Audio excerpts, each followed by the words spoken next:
안녕하십니까. 새롭게 하소서 김학중 목사입니다. 안녕하세요. 전혜진입니다.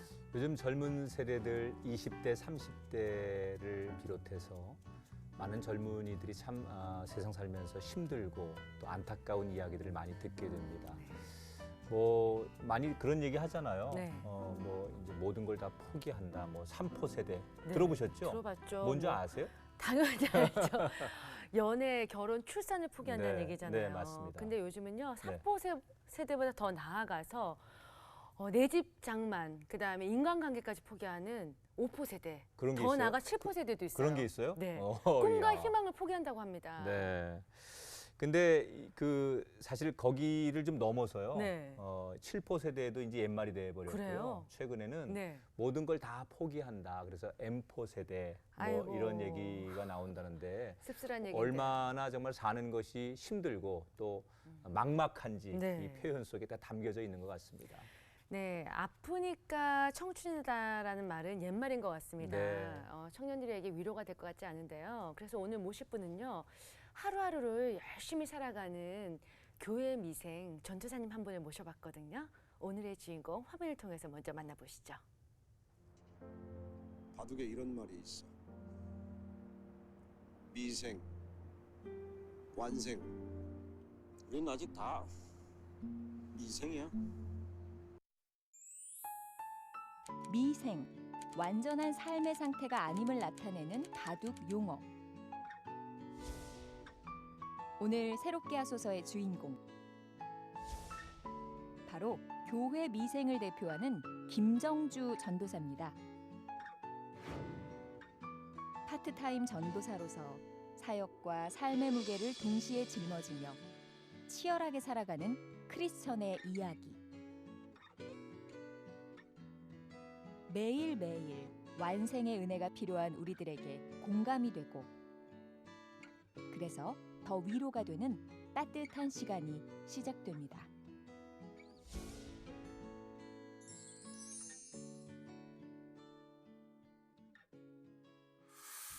네, 어서 오세요, 어서 오세요. 전도사님. 반갑습니다. 드라마 미생 하시잖아요. 네. 거기 장그레이가 장그레. 있다면 네. 교회 김종주 전도사가 있다. 아, 장글의 대신. 네.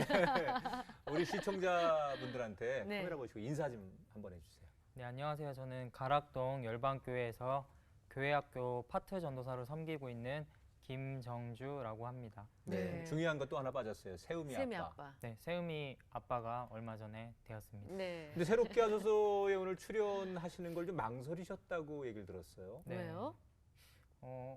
아무래도 제가 뭐 여러 가지 스토리들이 있지만은 사실은 저보다 드러나지 않은 자리에서 훨씬 더 많이 어렵고 힘들지만은 꿋꿋하고 묵묵하게 살아가시는 분들이 많은데 제 생각에는 제가 그런 류에 속할 정도로 어렵게 살진 않았는데 좀 그런 분들에 비해 가지고 제가 이런 자리에 선다는 게 약간 좀 나댄다는 느낌이 들기도 하고 네. 네, 그래서 그런 여러 가지 생각이 들어서 굉장히 망설여지는 게 있었어요. 아니에요. 아마 오늘 전도사님의 그 고백을 통해서 많은 기성세대들에게 네. 위로가 될 것 같은데요. 전도사님 지금 전도사님도 자녀 한 분 지금 둔 상태고 우리 목사님은 저 무려 세 자녀 명입니다. 셋이잖아요.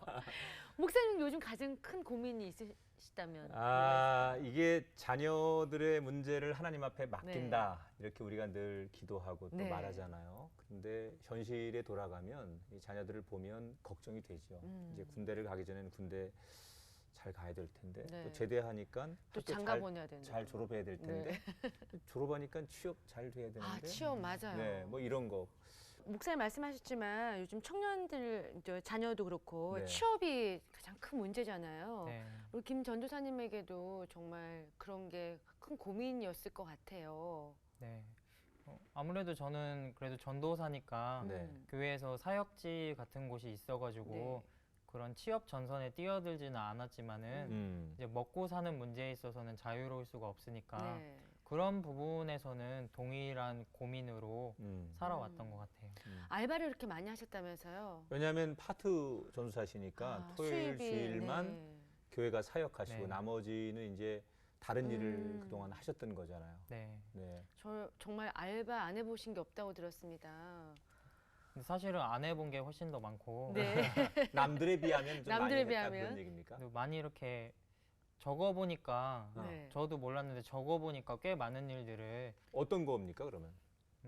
이제 빌라 같은데 단독 주택 이렇게 단독 원룸들이 모여 있는 곳에 가서 네. 한 3,400가구 있는 정도에 가서 음. 이제 바퀴벌레 약 설치하는 일도 해봤고요. 바퀴벌레. 바퀴벌레. 어. 네.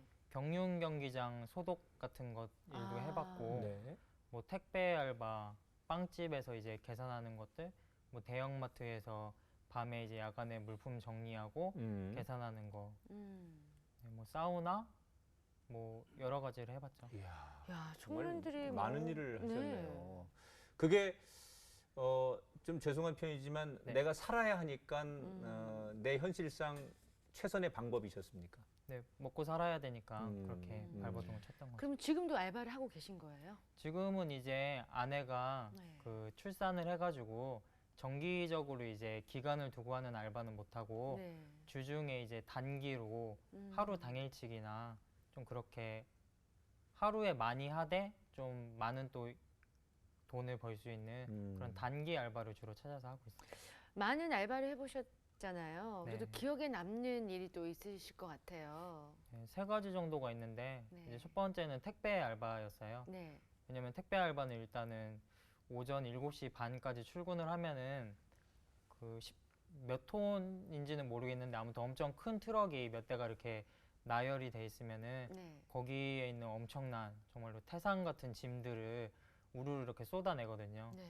그럼 그 앞에 서면은 아 이거를 언제 다 정리하지, 도망갈까 그만둘까 약간 그런 마음들도 들게 만들었고 또 그런 거를 이제 다 정리를 한 다음에 배달을 하는 과정에 있어서도 이제 승강기가 있는 뭐 아파트나 조금 좋은 빌라 같은 데는 괜찮은데 이제 승강기가 없고 계단이 좁은 빌라 같은 데를 겨울철에 배달을 하다 보면 주로 김장 김치나 배추나 쌀 같은 게 많거든요. 네. 근데 그게 최소 20kg에 최대 40kg까지 와. 되는데 이제 그런 것들을 너무 무겁잖아요. 네, 짊어지고 그냥 엘리베이터 없는 5층까지 가다 보면은 좀 집어 던지고 싶고 그 가서 이제 배를 누르고 택배 왔습니다 할 때도 약간 목소리가 굉장히 많이 격양돼 있고 네. 내려놓을 때도 이렇게 친절하게 내려놓는 게 아니라 이렇게 나도 모르게. 털썩 내려놓고 네. 아, 허리 힘드니까. 그냥 허리 나가겠네 진짜. 네, 음. 조금씩 시키지 왜 이렇게 많이 뭐 그런 얘기들이 나왔던 거. 볼멘 소리 조금씩 하게 시키세요, 되고. 조금씩. 네. 네, 알겠습니다. 쌀은 되도록이면 20kg짜리. 쌀은 저는 5kg씩 시켜요. 너무 세 감사합니다. 가지라고 그랬는데 첫 번째 그런 게 네. 기억이 남고요. 또 나머지 어떤 게 기억에 이제 남으세요? 두 번째는 한 번은 경기도 진천에 가서 네. 그 알루미늄 캔 공장 벽을 닦았었어요. 네. 이제 거기 청소 업체를 하시는 집사님이 계셔가지고 같이 의뢰를 받아서 거기 일을 했는데 그거는 거의 출장급이었거든요. 네. 3박 4일 동안 닦았고 이제 하루 일과가 끝나면은 근처 여관에 가서 또 투숙하고 네. 그 다음날 아침 새벽 6시에 일어나가지고 저녁 8시까지 하고 그랬으니까 일단 강도 면에서도 굉장히 어려웠던 일이었고요. 네. 또 거기 가서 이제 그 높은 데를 닦아야 됐는데 그냥 난생 처음 뭐 교육받은 것도 아닌데 스카이차라고 이렇게 깅깅깅 하면서 이렇게 네네. 올라가가지고 높은 벽을 닦을 때 쓰는 차를 탔는데 그럼 뭐 교육도 안 받고 안전장비도 없는데 네. 그냥 맨몸으로 올라가서 닦으면 돼 그래서 닦았어요. 근데 그게 네. 굉장히 위험한 올라가니까 일이잖아요. 그게 이렇게 안정된 상태로 올라가는 게 아니라 굉장히 부들부들 떨리거든요. 네. 그래서 이게 떨어지면 순교를 쳐주는 건가 약간 그런 생각도 들고 그래서 굉장히 무서웠고 어려웠고 또 그런 반면에 역시 고생한 만큼 굉장히 많이 기억에 남는 알바였어요. 네.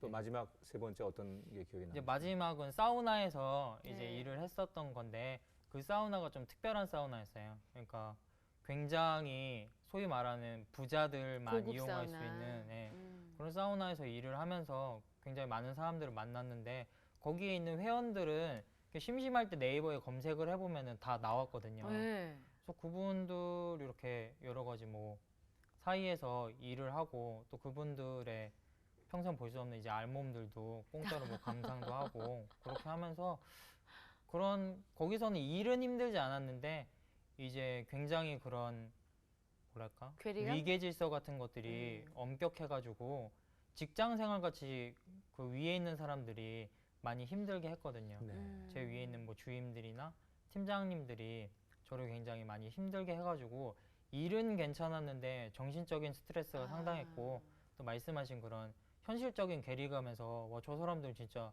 저렇게 돈이 많은데 나는 여기서 이거 뭐 하고 있는 거지? 네, 그런 생각들이 상대적 박탈감 인간적인 같은 생각으로 네. 볼 수 있죠. 근데 그 위에 그 고참들이 본인이 교회 전도사님이라는 걸 알았습니까? 네, 전도사라는 걸 알고선 더 더. 많이 힘들게 했죠. 그게 오히려 더 힘들게 하는 요건이 됐어요.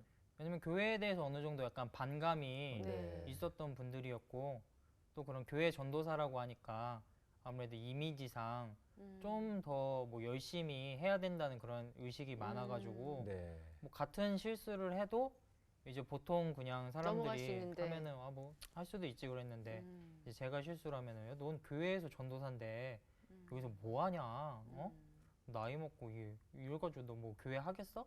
약간 그런 식으로. 교회를 빗대어서 얘기하는 게 더 큰 상처가 네. 되는군요. 네, 그런 식의 고통들이 있었죠. 그런데 지금 그 마지막 세 번째 말씀하신 목욕탕에서 네. 그런 수모도 당하고 어려움도 당하시면서 그 알바를 하실 때 오히려 교인들의 마음이 이런 거구나라고 이해하게 됐다 이런 얘기를 들었거든요. 네. 어떤 얘기입니까? 이제 그 사우나가 오전 근무랑 오후 근무로 나눠져 있어요. 그래서 네. 오전 근무를 하려면 새벽 5시 반까지 출근을 해야 되는데 네. 저희 집에서 첫 차를 4시에 타야지 거기까지 간신히 이제 1시간 반이 걸려서 네. 사우나에 갈 수가 있었거든요. 근데 이제 그런 과정들이 힘들고 그렇게 가려면은 매일 일찍 자가지고 새벽 3시 반에 일어났어야 되는데 참 그때 새롭게 느낀 거는 와, 이렇게 사람이 일찍 일어나가지고 나갈 수 있나 싶었는데도 항상 버스 안에는 사람이 가득 차 네, 있죠. 가득 차 있었거든요. 네. 그래서 그분들을 보면서 와, 이렇게 현장에서 나는 알바지만은 사실 언제든지 그만둘 수 있는 그런 마음이 있는 건데 그냥 어쩔 수 없어가지고 이렇게 삶에서 분투하면서 살아내시는 분들이 있었구나. 그런 것들이 굉장히 와닿았고요. 또 이제 일을 하면서는 아까 말씀한 위에 있는 상사분들이랑 그런 마찰 속에서 그게 엄청난 스트레스가 되는 그렇죠. 거예요. 이게 자존감도 낮아지고 뭐 그런 예전에 들었던 설교들에 따르면은 믿음으로 나가면은 승리할 수 하나님이, 있다. 다니엘처럼 이렇게 뜻을 세우고 나가면은 길을 열어주신다 그랬는데 뭐 뜻을 세우니까 더 욕을 먹고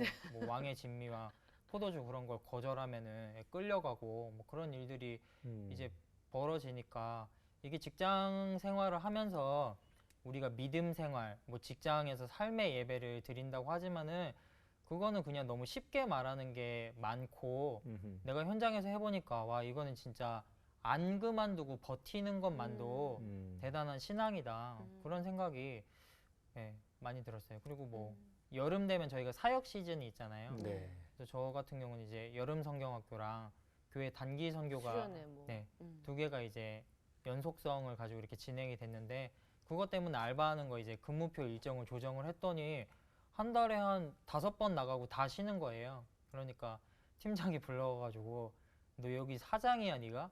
뭐 이런 식으로 근무를 하냐고 네.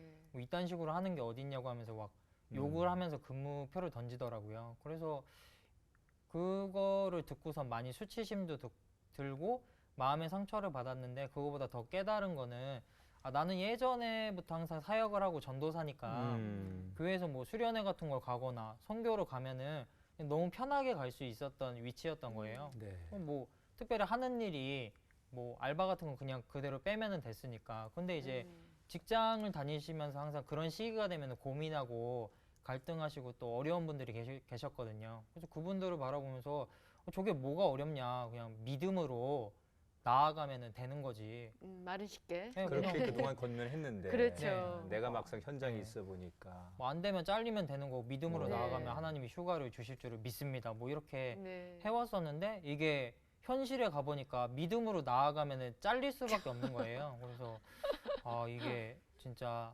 내가 함부로 얘기를 했었구나. 그러면서 그 욕을 들었을 때 화장실에 가서 굉장히 그분들이 많이 생각이 나면서 굉장히 많이 울었던 것 같아요. 네. 네. 정말 수많은 알바를 하면서 얼마나 많은 생각을 하셨겠어요. 삶의 가치관도 많이 바뀌었을 것 같아요. 네. 가장 큰 변화가 있다면 어떤 게 있을까요? 일단은 현실적으로는 예전에는 굉장히 약한 사람이었었거든요. 네. 그러니까 어디 항상 빈대붙을 생각하고 누가 나 뭐 밥 사주려고 안 부르나 이 사람 정말 나- 솔직한 심정으로 그죠? 이 사람은 나 밥 잘 사줄 것 같으면은 친하게 지내야 되겠다 뭐 그런 식으로 했었는데 이제 그런 알바들을 많이 하면서 생활에 닥치는 문제들 하나하나씩 해결해 보다 보니까 이제는 그런 자신감이 많이 생긴 것 같아요. 내가 어디에 떨어져도 사막에 떨어져도 네, 뭐 알바몬만 있으면은 알바 천국 어플만 있으면은 살 수 있을 것 같다. 네. 그런 현실적인 것들이 음. 바뀌었고 이제 그런 신앙적으로는 제 신앙이나 그런 설교의 방향들이 그런 목회자나 그런 신학생들이나 사역자들 대상이 아닌 교인들 현실 속에서 발버둥 치시는 분들을 위한 신학과 신앙을 추구해야 되겠구나. 그게 제일 큰 변화였던 것 같아요. 네. 여전히 열심히 알바를 하고 돈을 벌어도 네, 줄어들지 않는 빚 때문에 네, 걱정이 많으시다고 들었습니다. 네. 오늘 이 방송을 하는데도 아침에 그렇게 힘내라고 한국장학재단에서 예, 연체료를 빨리 미납하라고 전화랑 문자가 왔더라고요. 네, 그래서 네. 그걸 보면서 힘을 얻었고 이제 그런 빚들이 알바를 통해서는 사실 해결하기가 굉장히 큰 빚이거든요. 결혼하기 전에 그러니까 학교를 이제 학자금. 대학을 다닐 때 네. 학자금 대출을 받아서 대출. 빚이 좀 생기신 거예요? 네, 그냥 멋모르고 이제 클릭 몇 번만 하면 받을 수 있어가지고 받은 네. 건데 이제 졸업할 때가 되니까 제가 뭐 탈세를 한 것도 아니고 뭐 나라를 팔아먹은 것도 아니고 사람을 죽인 것도 아닌데 엄청난 이제 빚을 져가지고 계속해서 독촉 독촉을. 문자랑 전화랑 막 그런 것들이 협박 그러니까 수준으로 학자금 오더라고요. 대출을 받으신 거죠? 네, 학자금 네. 대출. 그럼 얼마를 졸업할 때 보니까 빚이 생겼던가요? 한 1,500만 원 가량이 있더라고요. 네. 그러면 결혼하신 이제 그러고 나서 그 빚이 있는 상태에서 결혼을 하신 거잖아요. 네. 결혼하고 나서도 그 빚은 줄어들지 않는 거죠. 네, 결혼하고 나서 오히려 더 혼자 있을 때는 그냥 외면하고 살면은 뭐 살 수 있었는데 이제는 결혼하고 나서 책임져야 될 사람들이 있는 상태에서 그런 게 더 오니까 정말 이렇게 목을 조르는 것 같은 압박감이 있더라고요. 아내분께서는 네. 결혼하기 전에 이 빚이 있는 거를 알았습니까? 제가 속이고 결혼했어요. 네, 아무래도 그거를 얘기하면은 어. 안 될 것 그래서 같아서 솔직하게 얘기를 했어야 되는 거 아닌가요? 솔직하게 얘기를 하고 싶었지만은 네. 이건 충격받을 기회가 것 같아요. 마련되지 않는 거다라고 스스로를 합리하면서 네. 나는 속이는 게 아니라 기회가 없었을 뿐이다 하면서 이렇게 미뤘던 것 같아요. 그럼 나중에는 결혼하고 나서는 아내가 이제 알게 됐습니까? 제가 말한 건 아니었고 이제 집 올라오다 보면은 우편함에 네. 이런 것들이 오잖아요. 네. 그래서 제가 항상 한국장학재단에서 오는 거는 재빠르게 이렇게 가져가서 이렇게 삭제하고 그랬었는데 그날은 조금 그런 감각이 둔해졌는지 아내가 그걸 가지고 와서 그런 뭐 드라마에서 나오는 것처럼 네. 이게 뭐야 이러면서 얘기를 하더라고요. 그래서 그때 사실은 숨기려고 했던 게 아니라 네. 숨겨왔던 진실을 이렇게 얘기하게 됐죠. 그러면 거의- 이런 내가 빚이 있다. 그 아내 반응은요? 알아누우셨겠죠 뭐. 아니 근데 아내가 참 감사한 게 네. 이렇게 알아놓진 않고 좀 속은 거에 대한 조금 약간 배신감은 있었지만은 그 안아주더라고요. 안아주면서 좋으신 오히려 분이에요. 어떻게 이렇게 음. 이런 거를 감추고 그래서 힘들었겠냐. 그러면서 이제 또 가족들한테도 잘 얘기하고 그때부터 이제 그쪽 가족들이 정주가 빚쟁이구나라고 하면서 저한테 뭐 많은 걸 요구하시지 않더라고요. 근데 재정적으로 힘들 때는요. 네. 우리가 또 크리스찬들은 보통 그러잖아요. 하나님 채워주실지 믿습니다 하고 막 음. 기도하라잖아요. 네. 솔직히 그런 기도 해보셨을 것 같은데. 엄청나게 많이 했죠. 네. 하나님 뭐 사실 온 세상에 있는 지갑이나 돈이 다 하나님 건데 네. 그걸 뭐 아끼십니까? 저 좀 이렇게 주시면은 네. 뭐 서로 좋은 거지. 제가 뭐 나쁜 데 쓰자는 것도 아니고 네. 이렇게 좀 주세요 이렇게 했는데 잘 안 주시더라고요. 네. 네. 그래도 본인이 뭐 이게 정말 내가 믿음으로 뭐 사르밧 과부가 했던 심정으로 하나님 앞에 네. 다 드리면 말씀대로 되지 않을까 그러면서 실행에 옮기신 적은 없습니까? 그러니까 이제 결혼식을 할 때 네. 보통 축의금을 받잖아요. 네. 근데 저 같은 경우는 이제 이제 결혼을 하고 나서 사실 막막하니까 네. 이때가 그런 뭔가 큰 거를 챙길 수 있는 기회다 싶어가지고 이제 아는 지인들한테 축의금은 내지 말고 제 계좌나 직접 이렇게 달라고 얘기를 해가지고 소위 비자금으로. 네, 그래서 야. 비자금으로 해서 한 170만 원 정도를 네. 비자금으로 챙겼거든요. 그래서 제 생애 최고의 비자금이었었는데 음. 그래서 이거면은 그래도 조금 넉넉하지는 않지만은 조금 버틸 수 갚을 있겠다. 네. 예, 버틸 수 있겠다 싶었는데 그때 마침 교회에서 단기 선교 기간이었는데 그 단기 선교 비용이 170만 원이었던 거예요. 아이고. 아 이거 소위 말하는 내 믿음을 지금 테스트 하시는 건가? 네. 그래서 한번 테스트 해보십시오 하고선 저는 갑니다 네. 하고 170만 원을 이렇게 내고 갔죠. 채워주실 줄 알고. 채워주실 차례 아닌가. 뭐 책이나 설교에서도 그런 걸 많이 받고 그냥 음. 아주 즐겁게 갔다 왔는데 안 채워주시더라고요. 그래서 네. 그럼 더 어려워지셨겠어요. 갔다 와서. 굉장히 어려워졌죠. 네. 그때부터 이제 막 소위 말하는 찢어지는 가난이 시작됐어요. 아이고. 아 그러면 뭐 전도사님이지만 하나님 앞에 아 하나님 이러실 수 있습니까? 그리고 이제 좀 아니 지금 카메라 감독님이 계속 웃고 계세요. 불편한 마음을 이렇게 하나님 앞에 표현하고 네. 이게 하나님이 살아계신 겁니까? 음. 정말 말씀대로 돼야 되는 거 아닙니까? 이러면서 하나님과 어떻게 보면 좀 줄다리기도 하고 영적인 뭔가 이렇게 싸움이 시작된 것 같은 느낌 드는데 어떠셨어요? 뭐 굉장히 하나님한테 솔직하게 얘기를 했죠. 네. 뭐 내 170만 원 돌려주셨으면 좋겠습니다.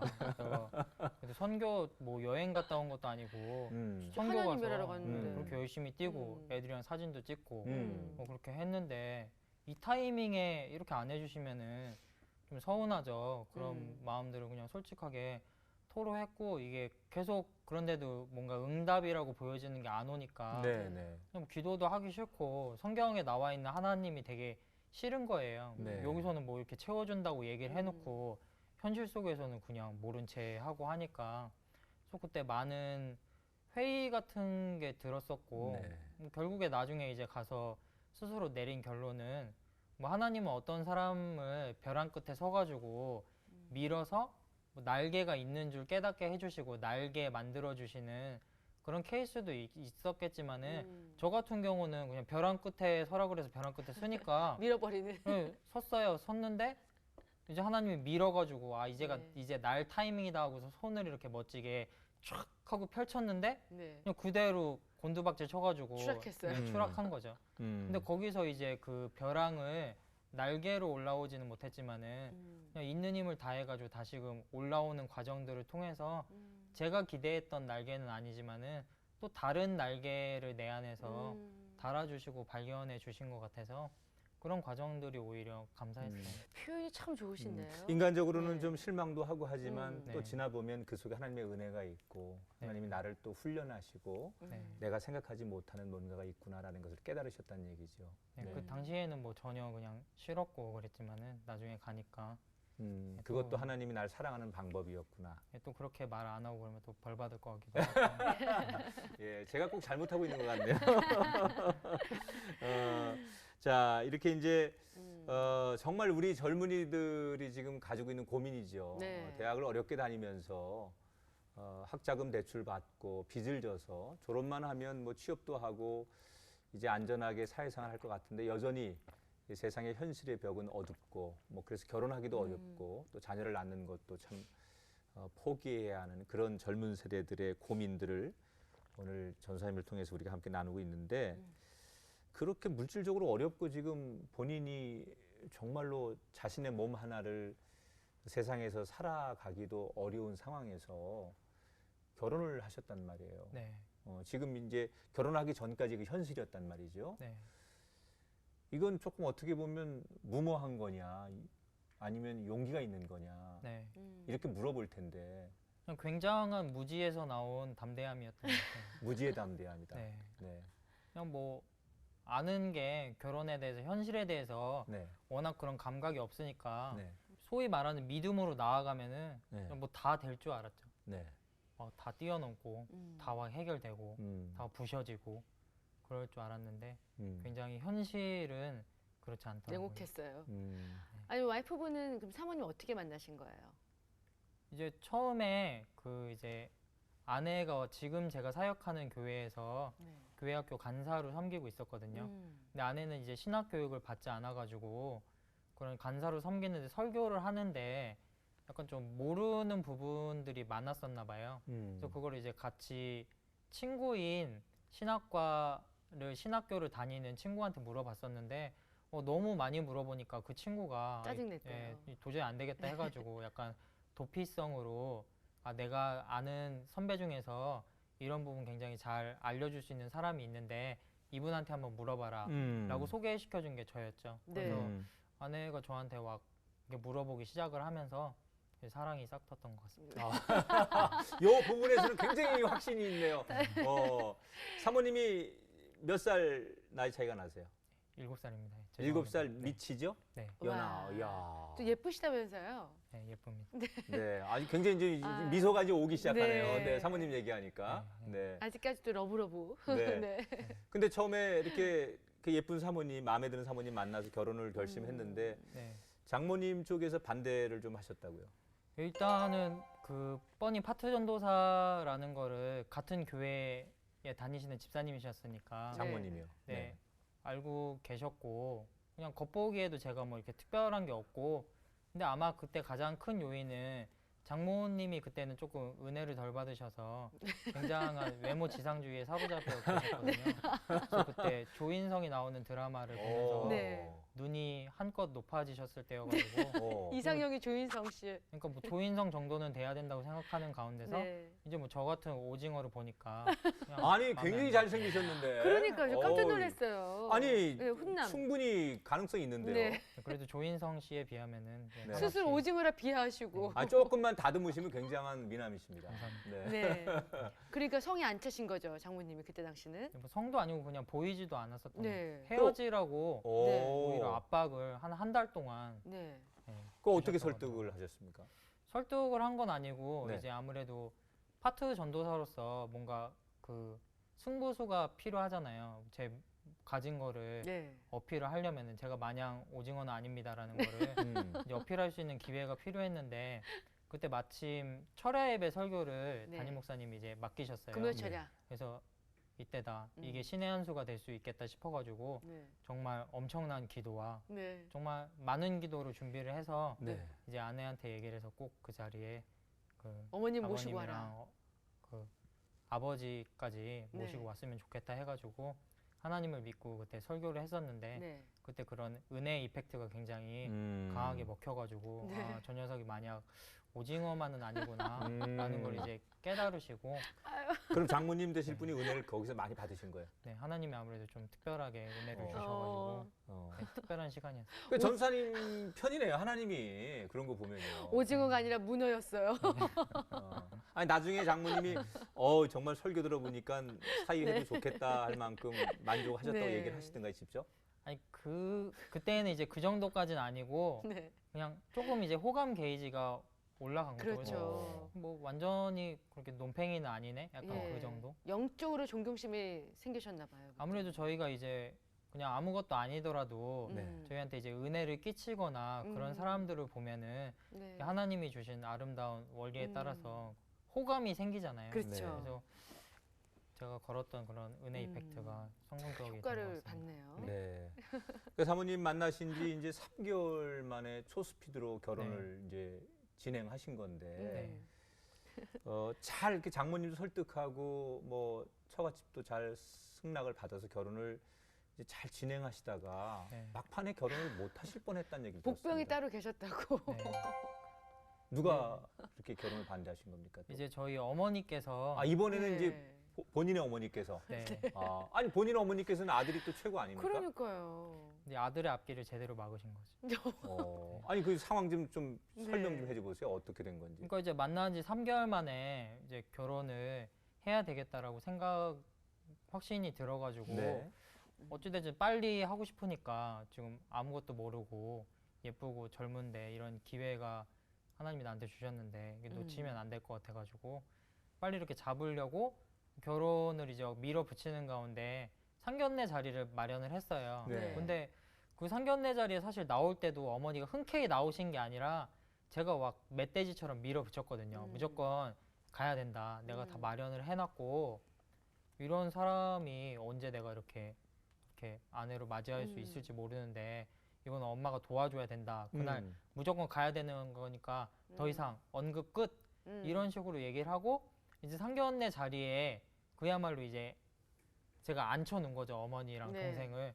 그래서 상견례를 하면서 굉장히 이제 저 나름대로 이렇게 유머러스하고 분위기를 유하게 띄우셨어요. 와, 네. 이제 서로 잡아가지고 장모님이나 장인어른은 그 우리 딸이 부족하고 잘 모르기는 하지만은 그래도 하나님 안에서 잘 살아보려고 하는 거니까 축복해주고 이렇게 잘 행복하게 살기를 빌어줬으면 좋겠다. 네. 이거는 거의 게임이 끝난 거잖아요. 그렇죠. 이제 날짜만 잡으면 네, 인정하신 네, 거죠. 예. 이제 어머니가 딱 물을 마시더니 탁 내려놓으시더니 근데 진짜 결혼 시키려고요? 이렇게 얘기를 하시는 거예요. 그 네. 갑자기 순간에 어머니께서요. 예. 그래서 그때 머릿속으로 약간 그 백지영 씨의 총 맞은 것처럼 그치. 그런 이제 멘붕 BGM이 상태. 막 오면서 어. 뭐지? 이게 네. 어머니한테 무슨 악한 영이 순간 들어갔나 네. 그런 생각도 들어오면서 그때부터 분위기가 굉장히 엄해지기 시작하는 거예요. 네. 그러면서 이제 어머니가 얘는 빚도 있고 아이고. 그러니까 제 학자금 대출 빚을 얘기한 게 아니라 네. 주택 담보 이제 그런 네. 빚 같은 걸 얘기했고 뭐 아는 것도 하나도 없고 모아둔 돈도 없고 뭐 그런 얘기를 하면서 뭐 계속 부정적인 것들을 풍기시는 거예요. 그래서 네. 분위기가 굉장히 이상해진 상태에서 바로 잡지 못하고 그냥 상견례가 끝나버렸어요.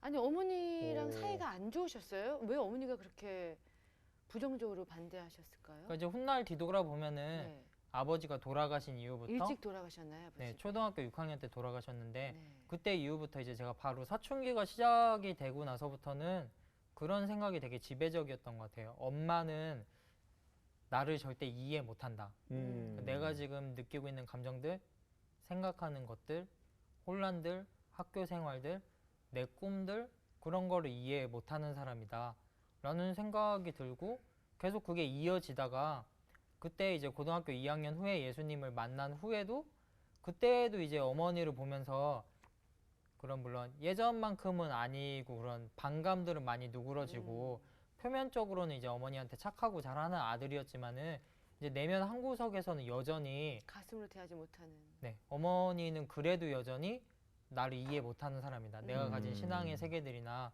내가 추구하는 바나 그런 것들 이해 못하는 사람이다라고 생각을 하고 낙인을 찍어놨으니까 거의 대화를 안 했죠. 어머니는 어머니대로의 뭔가 마음의 응어리가 섭섭함. 지금 있는 것 같아요. 보니까 네. 아들에 대한 또 아들은 아들대로 어머니에 대한 뭔가가 좀 벽이 좀 있는 것 같고. 그러니까 하나님은 결국은 전사님이 결혼이라는 걸 통해서 가정을 갖기 전에 어머니와의 내면적 그 회복, 관계가 회복되기를 원하셨던 것 같은데 네. 하나님의 뜻이 그랬다면 두 분 사이에 어떤 진전된 변화가 있었을 것 같은데 어머니와의 회복을 위해서 그 다음에 어떤 노력들을 좀 하셨는지요?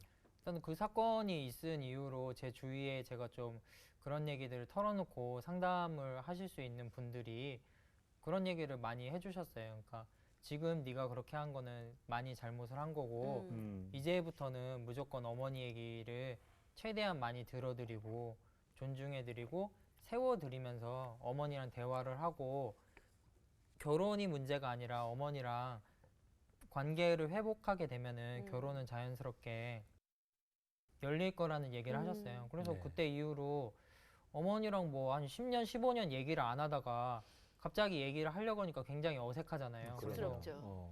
이제 어머니가 퇴근을 하시면은 집에 한 8시 정도에 저녁 8시 정도 오셨는데 그때부터 한 뭐 7시 반에서 8시까지 정말 순교를 각오한 막 기도를 준비하고 어머니 오시면은 이렇게 다녀오셨습니까? 뭐 이렇게 얘기를 하고 짐 들어드리고 뭐 오늘 회사 생활은 어떠하셨는지요? 뭐 그렇게 하고 이렇게 대도 안 되는 이렇게 안마하면서 네. 주물러 드리고 요즘 회사에서 괴롭히시는 분이 없으신지요? 이렇게 뭐 삼가 평안하시고 뭐 이런 얘기들을 계속 했었는데 그게 굉장히 어려웠었거든요. 네. 그러니까 어머니도 마음이 다친 상태였고 저도 안 하던 짓을 하니까 막 서로가 쑥스러워, 그죠? 네, 안에서 이렇게 벌레가 올라오는 것처럼 막 이렇게 네. 비비 꼬이고 그랬었는데 그렇게 한 달 정도를 하다 보니까 어머니랑 조금씩 이제 소통의 벽이 닫혀 있었던 그런 벽들이 허물어지기 시작하면서 네. 저는 저 나름대로 어머니를 이해하게 되더라고요. 어떤 면에서 어머니가 이해가 되시던가요?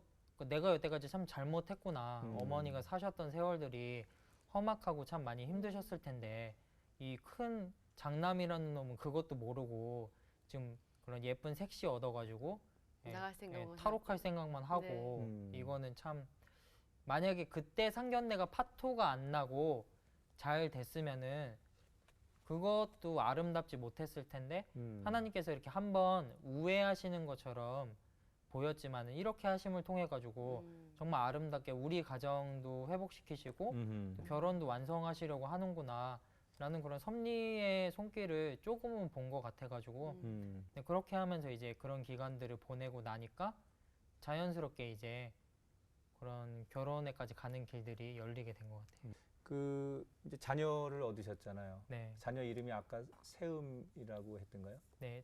그 자녀 이름은 아들인데 김세음이고요. 세음 어떤 뜻입니까? 이제 열왕기상 19장에 보면은 엘리야가 그런 침체에 빠져가지고 하나님의 낯을 피해가지고 있을 네. 때 하나님께서 다시 엘리야를 회복시킨 게 큰 불이 아니었고 또 이렇게 산을 가르고 뭐 바위를 때려부시는 태풍이 아니었고 세미한 음성 속에 있는 하나님의 임재가 엘리야를 다시 회복으로 이끌었잖아요. 그래서 이제 그 세미한 음성을 따서 세음이라고 짓고 네, 이름이 좋네요. 네, 지금 네. 이 시대 가운데 그런 하나님의 세미한 음성을 가지고 살아가면서 많은 사람들의 영혼을 회복시켜주는 아이가 될 수 되라고 그렇게 네, 지었습니다. 세음이. 세음이. 아니 네. 전사하고 얘기를 하는 도중에 네. 이렇게 이제 다른 얘기를 하면 아주 강하세요. 근데 사모님 얘기만 하면 미소를 계속 띄우세요. 미소를 머금고 저희 아내가 아유. 예쁘고 뭐 이런 여자를 만날 수 없고 누가 네. 물어보지도 않았는데 계속 그 얘기를 하는 거예요. 그래서 저 네. 준비한 게 있습니다. 네. 우리 김 전도사님의 수호천사인 네. 사모님께서 비밀리에 손편지를 써주셨는데요. 우리 그래요? 사랑이 듬뿍 담긴 편지를 네, 우리- 읽어드리겠습니다. 사랑하는 남편 김정주에게 우리가 만난 지 벌써 2년이 되어가네요. 사랑스럽게 잠든 아기 세음이를 바라보며 함께 걸어온 지난 날들을 되돌아보는데 임신해서 꽃게찜이 먹고 싶다고 울었던 때가 생각나요. 울고 있는 나를 보면서 어떠한 말도 하지 못하고 가까이 다가올 수조차 없어서 옆방에서 오랜 시간 괴로워하던 당신. 전 사실 그 시간을 감당하지 못하는 내 모습에 어린 나이에 일찍 결혼한 것을 많이 후회하고 있었어요. 하지만 그날 밤 당신이 사왔던 꽃게 라면으로 인해 내 생각은 와르르 무너졌고 마음이 한순간에 녹아서 이 모든 시간을 함께 견뎌내고 있는 나의 동반자가 당신이라는 사실이 얼마나 다행이었는지 모릅니다. 가시밭길의 깊은 우울감도 예쁜 꽃길로 만들어주는 마음이 따뜻한 사람을 만났다는 것이 참 감사해서요. 많은 사람들이 당신의 삶이 담긴 글을 읽으면 위로를 받는다고 해요. 하지만 저는 당신의 아픔과 슬픔이 느껴져서 마음이 많이 아플 때가 있어요.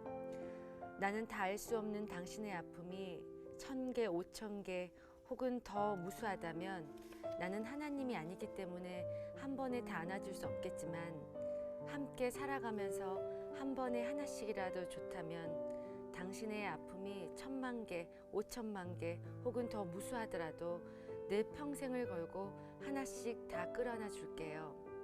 하나씩 안아줄 때마다 그 아픔이 기쁨으로 바뀌고 마지막 아픔까지 다 끌어안아 주님 품 안에서 행복으로 바뀔 때까지 귀하고 아름답게 빛나는 당신을 밤하늘의 그 어느 별보다 더 빛나게 거룩하게 만들어주는 당신의 돕는 배필이 될게요.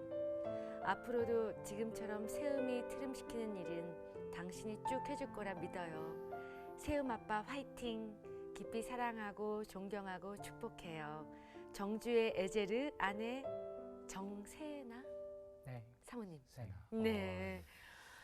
아니 어떠세요 지금? 어떡해요. 아내의 마음이 고스란히 전해졌을 텐데 어떠세요? 편지를 지금 받으시면서 마음이? 그 마음이 굉장히 네. 약간 뭉클한 게 있고 약간 그 중간에 나온 이제 당신의 아픔이 뭐 1000개, 1000만 개 그게 이게 제가 아내한테 결혼하기 전에 프로포즈 할 때 네. 썼던 글인데 그걸 그대로 좀 인용을 해서 이런 느낌이었겠구나 생각이 들고 저는 아까 전에 네. 그 임신하셨을 때 사모님이 꽃게찜이 먹고 싶다고 하셨는데 네.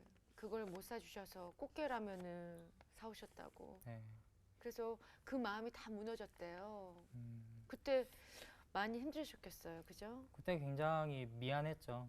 그러니까 임신할 때는 원래 이것저것 먹고 싶은 게 많잖아요. 네. 그래서 정말 맘 같아서는 아끼지 않고 다 사주고 싶은데 그런 마음이었는데 이제 꽃게찜이 먹고 싶다고 하는데 꽃게찜은 좀 비싸죠. 많이 음. 비싸더라고요. 네. 그래서 아 이거는 정말 정말 힘들다 그런 생각이 들어서 막 그걸 또 티를 안 내고 이제 방에 들어가서 있으니까 어떻게 할까 하다가 음, 마트에 갔는데 꽃게 라면이 있더라고요. 그래서 네.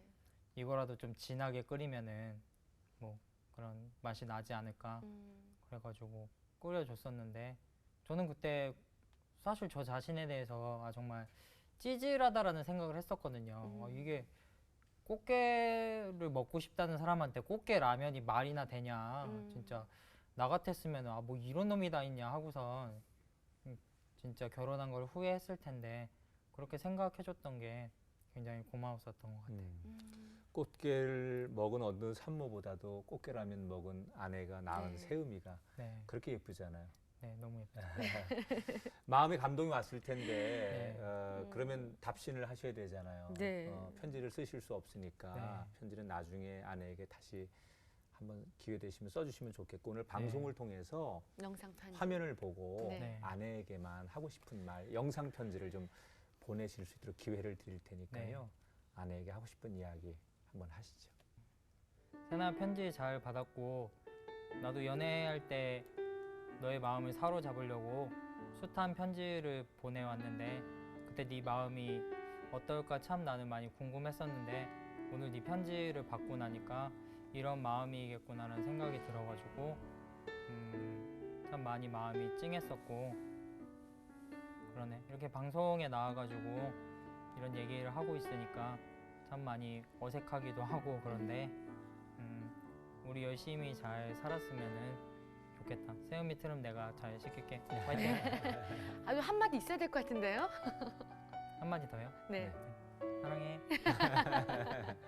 예, 그래서 지금 이제 또 전도사님께서 특별히 또 그 힘든 것을 또 책으로 또 내셨잖아요. 네, 지금의 오늘 네. 나눠주신 간증들을 포함한 네. 여러 가지 이야기들, 아까 이 땅의 젊은이들이 겪는 고민들 이런 네. 것들을 함께 나누기 위해서 교회 미생 김파전의 파전행전이라는 제목의 책을 내셨습니다. 이게 파전행전이라는 게 네. 파트 전도사의 행복한 아, 뭐 생활 이런 거죠? 네. 파트 전도사의 행복을 전하는 이야기. 파트 전도사의 전도사의 행복을 행복을 전하는 전하는 이야기. 네. 파전행전 네. 너무 좋은데요? 예. 입에 쏙쏙 들어오고. 이 책이 이제 나온 지 얼마 안 됐는데 네. 굉장히 많은 분들이 이 책을 또 사랑하고 이 책을 네. 많이 또 구입해 주셨다고요. 네. 이 책은 네, 그야말로 파트 전도사의 이야기지만은 그 위에 붙은 표제어처럼 교회 미생이라 그래서 지금 현대를 살아가고 있는 완생이 아닌 미생으로서의 저의 이야기를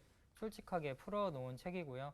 제가 이 책을 쓰면서 가장 많이 생각을 했던 거는 저는 참 이 시대에 있어서 교회나 사회에도 참 미생이라고 여겨질 만한 사람인데 이런 미생의 위치에서 제가 읽었을 때 위로를 받을 수 있는 이야기들이나 글들을 쉽게 만나지 못했었던 것 같아요. 오히려 완생들의 이야기를 들으면은 더 많이 박탈감이 느껴졌고 내 현실은 이렇지 않은데 그런 사람들의 얘기를 듣고 그러면 더 많이 힘들어지고 그랬었는데 저는 오히려 그런 저의 찌질함들이나 못남이나 약함들을 솔직하게 나누는 걸 통해서 그런 이 시대를 살고 있는 미생들에게 위로를 주고 싶었고요. 여러분들만의 이야기가 아니라 또 저의 이야기고 우리의 잘못이 아니라 지금 우리가 살고 있는 세상이 워낙 어렵고 악하기 때문에 그러하다는 거를 그냥 솔직하게 나누고 싶어가지고 이 책을 부족하지만은 쓰게 됐습니다. 네.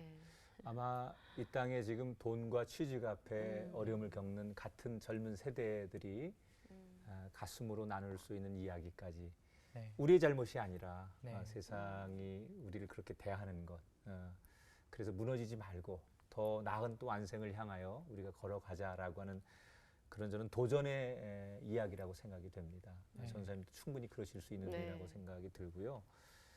아마 아까 그런 얘기 처음에 하셨던 게 기억이 남는데 머리로만 하는 그런 설교, 목회가 아니라 가슴으로 현장에서 그렇게 알바를 해보고 정말 바닥의 인생들을 같이 경험해 보니까 이 사람들에게 필요한 목회자가 돼야 되겠구나. 이 사람들에게 필요한 설교를 해야 되겠구나. 이런 얘기를 아까 해주셨잖아요. 네. 정말 하나님이 그런 목회자가 필요해서 네. 전사님을 선택하셔서 이런 훈련시키시고. 이야기를 주시지 않나. 본인에게는 좀 힘들겠지만 하나님이 쓰신다면 또 그 또한 멋진 사역이지 않을까 생각하면서 네. 정말 앞으로 전사님이 사역하시는 모습들이 기대가 되고 하나님께서 어떻게 역사하실지 저희도 응원하면서 바라볼 텐데요. 오늘 방송에 나오셨으니까 그래도 앞으로의 계획도 있으실 거고 또 함께 저를 위해서 기도해 주세요라고 부탁할 만한 기도 제목도 있으시다면 나눠주시기 바랍니다. 저는 지금 제 가장 큰 기도 제목은 이제 제가 또 책을 냈고 또 그런 김정주가 아닌 김파전으로 사람들에게 많이 알려져 있는데 목사님이 말씀하신 것처럼 저를 이 시대 가운데 제가 특별히 뭐 잘난 것도 없고 뭐 뛰어난 업적을 이룬 것도 아닌데 사람들이 이렇게 못나고 약한 저를 통해서 위로를 받는 이유가 있다고 생각을 해요. 그리고 그런 이유 속에서 제가 앞으로 나아가야 될 방향과 하나님이 생각하신 계획들이 있다고 생각을 하는데 그런 것들을 잘 발견을 해서 부디 그렇게 저와 같은 병을 이제 앓고 계신 미생분들에게 조금이나마 힘이 되어드렸으면 좋겠어요. 그래서 그 일을 위해서 계속 한 걸음 한 걸음 걸어 나가고 있고 참 많이 기대해도 되고 두렵고 떨림으로 살아가고 있는데 부족한 제가 개구리 올챙이적 시절 잃어버리듯이 그렇게 살아가지 않고 지금과 같은 모습으로 낮고 평생 미생의 마음으로 살아갈 수 있게 기도해 주셨으면 감사하겠습니다. 네. 네. 뭐 드라마에서 장그래라고 네. 하는 주인공의 이야기, 미생이라고 하는 이야기 참 우리들이 감동을 주고 많은 또 화제가 되었었는데 오늘 그런 것을 연상하게 하는 전도사님 전사님의 말씀이. 이야기를 네. 들으면서 저희들이 가슴이 뭉클해지고 또 기성세대가 젊은이들 세상을 향해서 어떤 눈으로 봐야 할까라고 하는 많은 생각을 갖게 하는 시간이었습니다. 오늘 아주 솔직하고 네. 또 거침없이 이야기해 주신 거 너무 감사를 드리고 그런 아름다운 모습이 매력이니까 그 매력 잃지 말고 정말 많은 사람들에게 좋은 목자로 살아가시길 바랍니다. 네. 오늘 함께해 주셔서 너무 고맙습니다. 감사합니다. 저희도 감사합니다. 기도하겠습니다. 네. 네. 네, 하루살이 인생처럼 요즘 현대인들은 참 삶이 고달픈데요. 오늘 김정주 전도사님과 말씀 나누면서 정말 아직 완성되지 않은 미완성이지만 우리가 서로 낮아짐을 또 고백하고 또 부족하지만 서로 나눌 수 있다면 서로에게 힘이 되고 위로가 되지 않을까 싶습니다. 하늘이 무너져도 하나님께서는 자녀들을 절대 무너뜨리지 않으신다는 걸 잊지 마셨으면 좋겠습니다. 우리 한국 사회에서는 어떤 분야든지 성공을 하려고 모든 사람들이 애를 쓰고 또 노력을 합니다. 미생이 아닌 완생이 되는 것, 이것이 모든 사람들의 꿈이자 목표일 텐데 하나님도 그러실까라고 생각해 보면 하나님은 좀 다른 각도로 보시지 않을까. 그래서 우리가 세상의 방법대로 성공하기 위해서, 완생이 되기 위해서 너무 몸부림치고 애쓰기보다는 그분께 내어 맡기고 그분이 이끄시는 대로 살아가는 것, 그것이야말로 그리스도인의 삶이 아닐까. 모두가 다 완생을 꿈꾼다고 나도 그 대열에 합류하는 것만이 좋은 인생은 아니라는 것 다시 한번 깨닫게 되는 시간이었습니다. 있는 모습 그대로 날 받아주시고 사랑하시는 그 주님 앞에 한 걸음 더 나아가는 한 주간이 되었으면 좋겠습니다. 새롭게 하소서. 저희는 다음 시간 다시 인사드리겠습니다. 고맙습니다.